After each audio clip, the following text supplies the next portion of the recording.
नमस्कार मेरे प्रिय साथियों।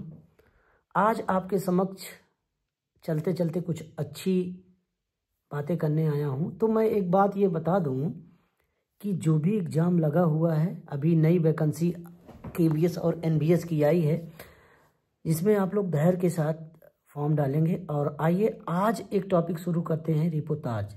रिपोर्टाज पर कैसे प्रश्न बने हैं, रिपोर्टाज पर किस तरह के प्रश्न आ सकते हैं, हम इस पे संक्षिप्त परिचय आपको देंगे। हम अपना सुझाव जरूर हमको दीजिएगा, क्लास कैसे लगी।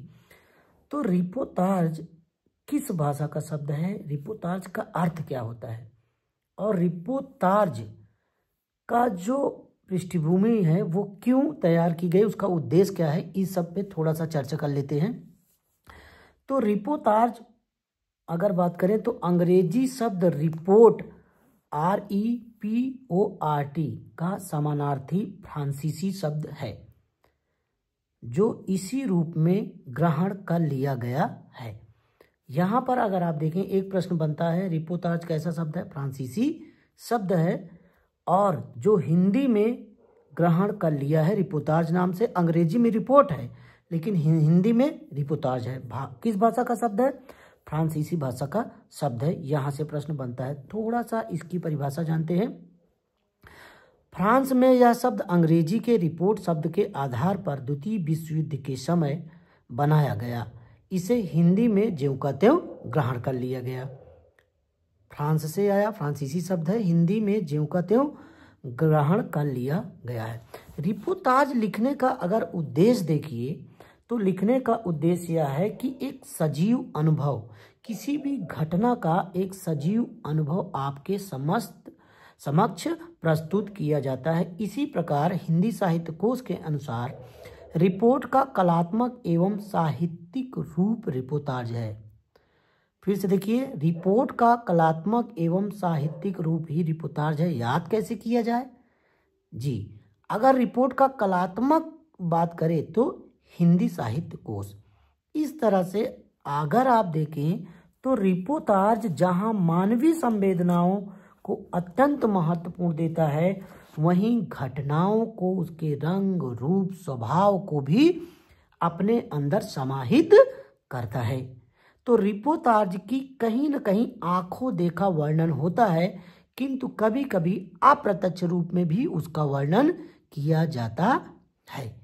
अगर बात करें हिंदी का पहला रिपोर्टाज कौन है, तो हिंदी का पहला रिपोर्टाज, हेडिंग बनाइएगा, हिंदी का पहला रिपोर्टाज। हिंदी का पहला रिपोर्टाज लक्ष्मीपुरा 1938 में रूपाभ पत्रिका में प्रकाशित हुआ। किस पत्रिका में, रूपाभ पत्रिका में प्रकाशित हुआ।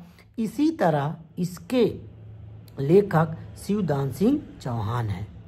देखिए यहाँ से क्वेश्चन बनता है, शिवदान सिंह चौहान ने हिंदी का पहला रिपोर्टाज लिखा जिसका नाम लक्ष्मीपुरा 1938 में किस पत्रिका में, रूपाभ पत्रिका में। याद कैसे हो, सबसे बड़ी याद ही है, याद आपको कैसे हो। देखिए लक्ष्मी जो होती हैं वो रूपवान होती हैं, लक्ष्मी रूपवान होती हैं, और लक्ष्मी शिव की पूजा करती हैं। तो शिवदान सिंह चौहान लक्ष्मीपुरा, ये हो गया। ये बहुत इंपॉर्टेंट है, बहुत मोस्ट इम्पॉर्टेंट है। विश्व साहित्य में या हिंदी साहित्य में या विश्व साहित्य की बात करें, हिंदी साहित्य अलग है, विश्व साहित्य में रिपोर्टाज का जनक किसे माना जाता है, ये भी प्रश्न बन सकता है। लिख लीजिएगा, विश्व साहित्य में रिपोर्टाज के जनक एलिया एहरेनबर्ग, ए वाला एड़ी है, हा है, रा है, रा पे एक की मात्रा है, एहरेनबर्ग रूसी साहित्यकार को माना जाता है।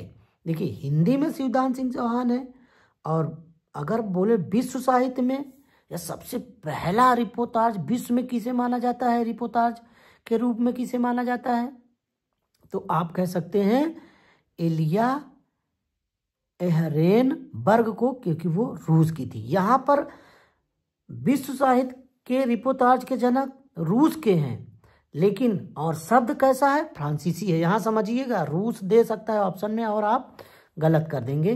क्लास जल्दी जल्दी पढ़ानी है, कैसे याद हो, ये ट्रिक आपको जरूर याद रखना है। जैसे लक्ष्मीपुरा, मौत के खिलाफ जिंदगी की लड़ाई, शिवदान सिंह चौहान।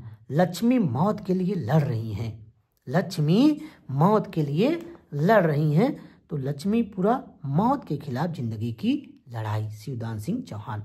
चलिए अगला, तूफानों के बीच, किसके बीच? तूफानों के बीच। तूफान आ रहा है, उसके बीच लोग खड़े हैं, किसका है? रांगेय राघव का है।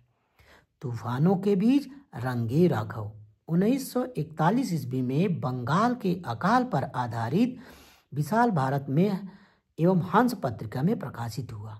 रांगेय राघव पूछा जाता है किस रूप में ज़्यादा प्रसिद्ध थे, तो इनका आपको मिलेगा कविता भी, लेकिन यहाँ पर इनका रिपोर्टाज बहुत ही प्रसिद्ध है, तूफानों के बीच। अगला है प्लाट का मोर्चा। प्लाट का मोर्चा किसका है?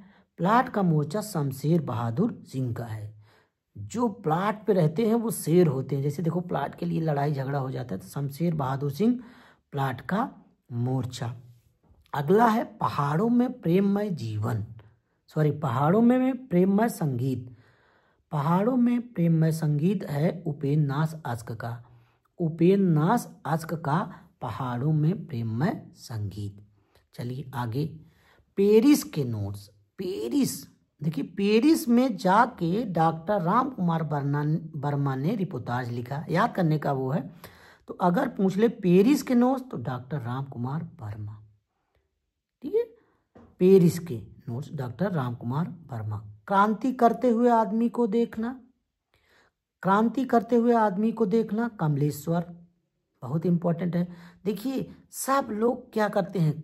क्रांति करते हैं, कोई भी ऐसा नहीं है जो क्रांति ना देखे। तो क्रांति करते हुए आदमी को देखना, कौन देखना? कमलेश्वर ने देख लिया, क्रांति कर रहे थे। अगला है फणीश्वरनाथ रेणुका। फणीश्वरनाथ रेणुका है ऋण धन जन जल, नेपाली क्रांति कथा, श्रुत अश्रुत पूर्व, एकलव्य के नोट्स। इनका याद कैसे हो? देखिए ऋण सभी लोग लेते हैं, नेपाल के लोग ने ऋण लिया, लेकिन उन्होंने कोई भी सूचना, श्रुति अश्रुति कोई भी सूचना नहीं दी और उसको नोट करके एकलव्य के नोट्स बना लिया। एकलव्य यमारस में, यमारस की है, यमारस एकलव्य के नाम से जाना जाता है। तो एकलव्य के नोट्स बहुत बनाना पड़ता है, रात दिन ड्यूटी करनी पड़ती है, श्रुत अश्रुत करना पड़ता है। नेपाल से भी लोग आ रहे हैं, फॉर्म डाल रहे हैं, तो ऋण धन जन जल, ऋण लेके डालो, धन लेके डालो, लेकिन डालो, फॉर्म डालो, ऐसे याद कर सकते हैं। रेणु की है। फिर क्षण बोड़े कण मुस्काए, किसका है? कन्हैयालाल मिश्र प्रभाकर का है। कन्हैयालाल मिश्र प्रभाकर का है। कण बोलेगा और जब क्षण बोले कण मुस्काएगा तब प्रभाकर छा जाएगा। कृष्ण भगवान क्या करते थे? हर क्षण मुस्कुराते रहते थे, ऐसा याद कर सकते हैं। अगला है अल्मोड़े का बाजार, बंगाल का अकाल और स्वराज भवन, प्रकाश चंद्र गुप्त का है। स्वराज भवन, अल्मोड़े का बाजार, बंगाल का अकाल, ये कैसे याद हो? देखिए बंगाल में जो भवन है वहाँ अल्मोड़े, ऐसा याद कर सकते हैं, अल्मोड़े के बाजार में अल्मोड़े कुछ बनाइए, ठीक बनाता हूँ। देखिए अभी तुरंत बना रहे हैं, बहुत अच्छा आपको पढ़ाया जाएगा। देखिए अल्मोड़े में जो भवन थे वो बंगाल जैसे थे, या बंगाल में जब अकाल पड़ा तब स्वराज भवन सब बाजार उजार नष्ट हो गया, ऐसे याद कर सकते हैं। तो इस तरह से आप रचनाओं को याद कर सकते हैं। बाढ़ बाढ़ बाढ़, जुलूस रुका है विवेकी राय, बाढ़ बाढ़ बाढ़, जुलूस रुका है विवेकी राय का है। इस तरह से मेरे प्यारे साथियों आपको क्लास कैसे लगी आप ज़रूर अपना सुझाव दीजिए, कमेंट ज़रूर करिएगा और बताइएगा। और KVS NVS की वैकेंसी आ गई है, आप लोग अच्छे से पढ़िए। एक बात जाते जाते ये बता दे रहा हूँ, आपको आपका काम उत्साहित कर सकता है। कोई भी दुनिया का ऐसा व्यक्ति नहीं है जो आपको सिलेक्शन दिला दे। जब तक आप काम नहीं करेंगे आप अपने सपनों को प्राप्त नहीं कर सकते हैं। तो सोइए मत, थोड़ा सा अपने कंफर्ट जोन से बाहर निकलिए और अपनी ताकत को, अपनी काबिलियत को पहचानिए और अपने ऊपर काम करिए। विजय आपकी ज़रूर होगी। Thank you so much. बहुत ज़्यादा बोलना नहीं है, काम करना। Thank you.